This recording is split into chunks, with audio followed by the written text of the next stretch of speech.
In this video, we'll look into CPU, is Central Processing Unit. CPU, Central Processing Unit. CPU has got Arithmetic Logic Unit, Control Unit, and some registers. So these are the basic constituents of a CPU. Arithmetic Logic Unit will do the arithmetic and logical calculations, and control units will control the CPU, the instructions that are coming to the CPU, and then the registers will store the data and instructions. From the outside world, it will interact with this memory.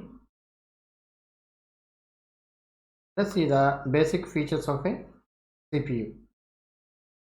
CPU executes the instructions given by a computer program. It performs the following operations.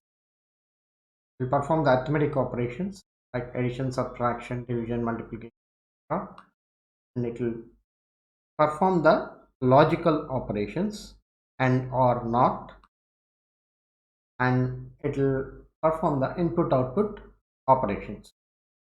Now let us see the parts of CPU in detail. It has got arithmetic logical unit, will do the arithmetic and logical operations. We have seen that, and there are some registers are used for accessing and storing data required, and these registers are the memory address register as the address of memory location to be accessed, and memory data register as the data which is read from the location which memory's address register has, and the instruction register as the instruction to be executed.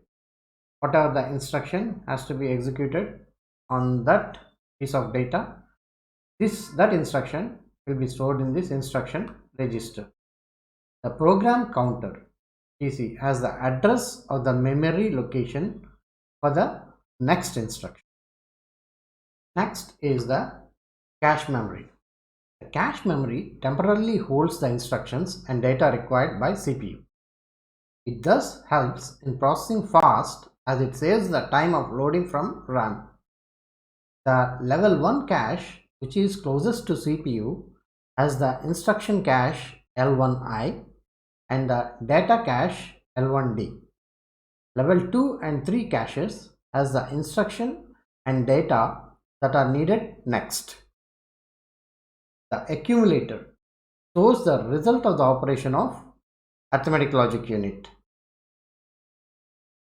The process of fetching instructions, that is locations of data and the data itself, decoding the instruction and executing the instruction is called CPU instruction cycle. That is the process of fetching instructions, decoding the instruction and executing the instruction, called the CPU instruction cycle. The CPU instruction cycle is managed by the control unit. The CPU instruction cycle is synchronized by the CPU clock. Buses.